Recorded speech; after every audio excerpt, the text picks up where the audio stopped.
Hello everybody, I am Phil, back here bringing another video. Today's video is going to be a prediction video for the upcoming WWE pay-per-view, and this pay-per-view is Money in the Bank. So with that said, let's not waste any more time getting right into the predictions. Unlike most, I don't really love the Money in the Bank. There's nothing really wrong with the stipulation itself, I actually kind of like it, but I don't like that it's its own pay-per-view.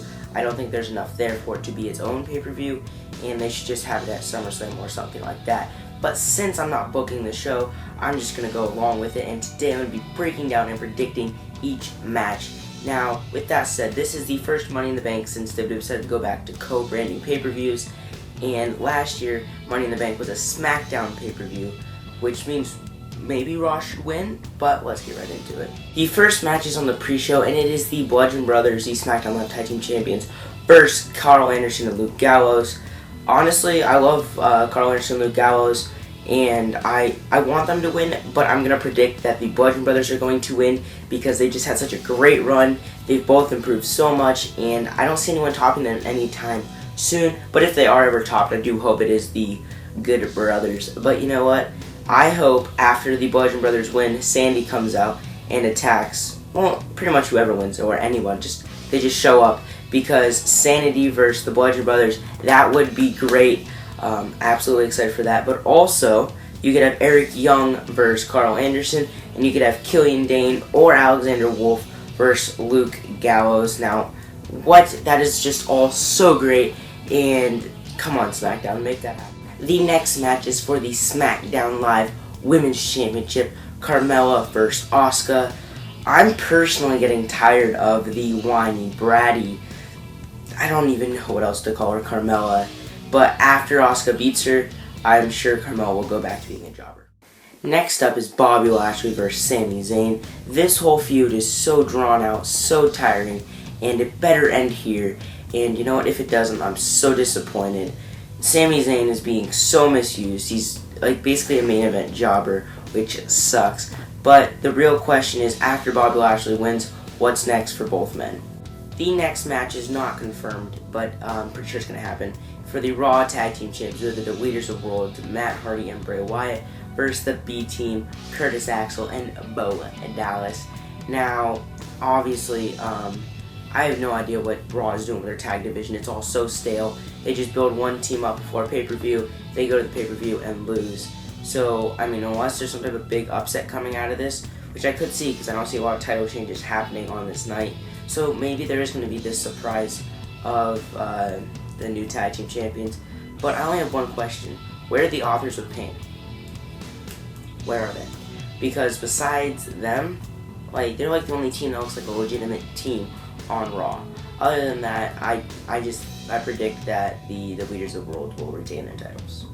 Next up is the second out of 3 matches that have little build-up, no big payoff, that no one really even cares about, and it's honestly just wasting time that we could be seeing absolutely crazy moves in the ladder matches. But you know what? It's going to be Big Cass versus Daniel Bryan, just like the Lashley and Zayn feud. This is all way too built up and strung out, and it's just annoying and tired in. Between Big Cass's injuries and all the attacks, this is just a match no one wants to see. Daniel Bryan should be facing Jeff Hardy for the US title.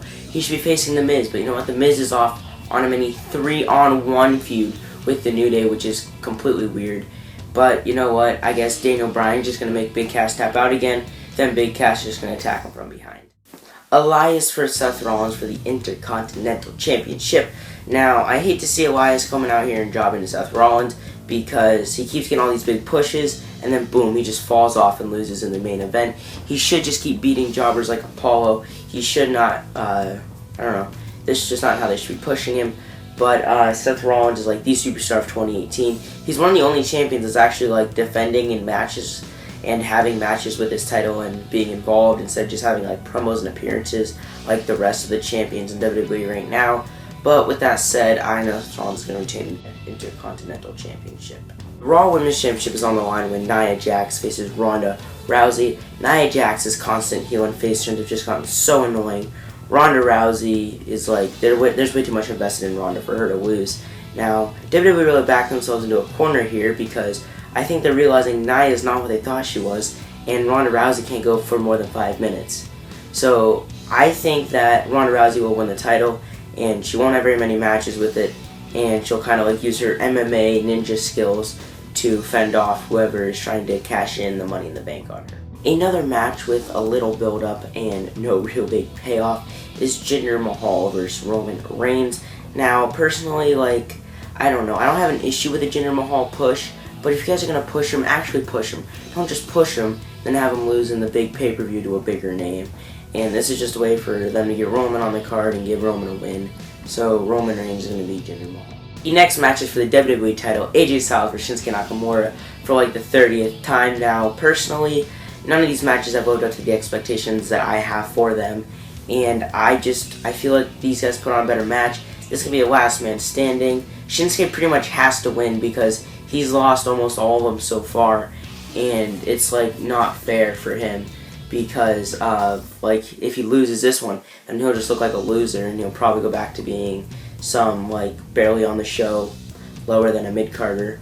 But with that said, if AJ Styles loses, hopefully they give him some time off, and then he can come back and be like in the hunt for the title. That'd be really cool. But my prediction is Shinsuke Nakamura will win the WWE Championship. Carmella won last year's Money in the Bank ladder match and recently cashed on SmackDown. The women's Money in the Bank ladder match this year will see Ember Moon versus Charlotte Flair, versus Alexa Bliss, versus Becky Lynch, versus Natalya, versus Lana, versus Naomi, versus Sasha Banks. From what I've noticed recently is WWE's trying to make all the women a winner, where they've had Becky Lynch win the SmackDown Women's Championship, like the first one, then boom, she's like, okay, they're like, oh, we done. We got her an achievement. Alright, she's good. She's out of here. Next, we have Naomi, WrestleMania Women's Battle Royal. Okay, so she has an achievement. She's off the list. Natalya, oh, she won the title for the first time in like 10 years. Oh, she's off the list. Charlotte Flair, Alexa Bliss, they both just, they won the Raw and SmackDown. Oop, they're off the list. So, basically, they're kind of just like giving everyone achievements. And Lana's like in there as a surprise. No one really thinks she's going to win. And personally, I don't even think she's going to win. And if she wins, kind of that shock factor is what they would be counting on. The other person I see winning could be Sasha Banks. I think this would be a great way for her to become a heel, and you just never know when it's going to be boss time. But who I personally think is going to win is going to be Ember Moon. She is currently a face, and winning, she could stay a face. You don't have to turn heel after winning this.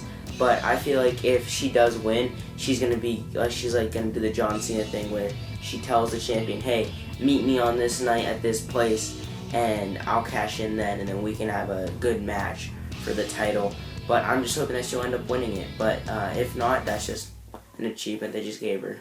The final match of the night is the men's Money in the Bank ladder match, seeing Braun Strowman versus Finn Balor versus The Miz versus Rusev versus Bobby Roode versus Kevin Owens versus Samoa Joe and versus one member of the New Day. Now, with that said, Braun Strowman's been on an absolute hot streak as of late, and I could see Braun Strowman winning this match. But if not Braun, I don't see any Raw superstars winning this match, because how can you cash in on a champion that's not there? Baron Corbin cashed in his Money in the Bank pretty early having it, so it's not going to be like in the Carmella situation where it'd be like, oh, we just had this like year-long thing of the briefcase on SmackDown, we don't want to see it again. We haven't seen it in a while on SmackDown, so either way it would be fine for the men's. And if you don't want to have both briefcases on Raw, the men's is definitely the one that's going to be going to SmackDown. But with that said, Finn Balor really needs the title, but he probably isn't going to get it.